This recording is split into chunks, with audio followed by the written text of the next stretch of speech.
Abu Dhabi সিটির ভিতরে সর্বোচ্চ বড় একটি ইশারা 16 থেকে 17টি রাস্তা জুড়ে। আসসালামু আলাইকুম প্রিয় দর্শক, এই মুহূর্তে আমি এমন একটি জায়গার মধ্যে উপস্থিত আছি যে আমার নিচের জায়গাগুলো হচ্ছে একদম ফাঁকা। এটা কি কখনো পাওয়া যায়?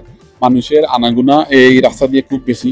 সংযুক্ত আরব ইমারাতের আবুধাবির সবচেয়ে বড় সিগন্যাল হচ্ছে এটা।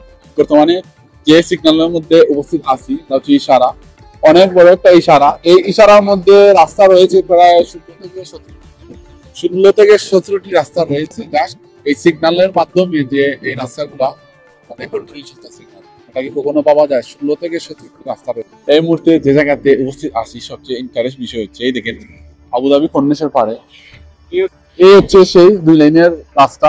আমার নিচের দিকে কিন্তু রাস্তা আরো 2টি রয়েছে। যে জায়গার মধ্যে এই মুহূর্তে উপস্থিত আছি সেটি হচ্ছে আবুধাবির মেইন রাজধানী। এই হচ্ছে সেই ইত্তেসালাত। তো যাই হোক, আসলে এখানে কি বলবো, প্রচুর বাতাস ঠান্ডার সময়। এই দেখেন আমি মাইক্রোফোন কিভাবে ধরে কথা বলতেছি, কারণ আমার ভয়েস হয়তো ক্লিয়ার না আসতে পারে এই জন্য। তো যাই হোক, এটা কি পাওয়া যায়?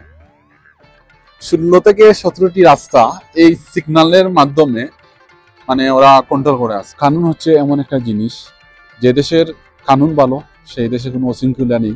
দেখেন রাস্তা 16 থেকে 17টি রাস্তা রয়েছে, কিন্তু কেউ মানে কানুনের খেলাফ যাচ্ছে না। জানে আমি কানুনের খেলাফ গেলে সাথে সাথে আমার এদেশে জরিমানা দিতে হবে, সিসি ক্যামেরা লাগানো আছে।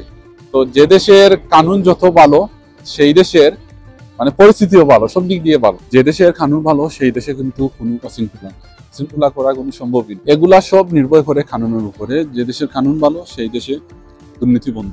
কিসের জন্য দুবাইতে সবাই বলে যে দুর্নীতি 0%, এই জন্য। তো যাই হোক, সবাই ভালো থাকেন, সুস্থ থাকেন। আর একটা দেশ সুন্দর করে গড়তে হলে সবচেয়ে বড়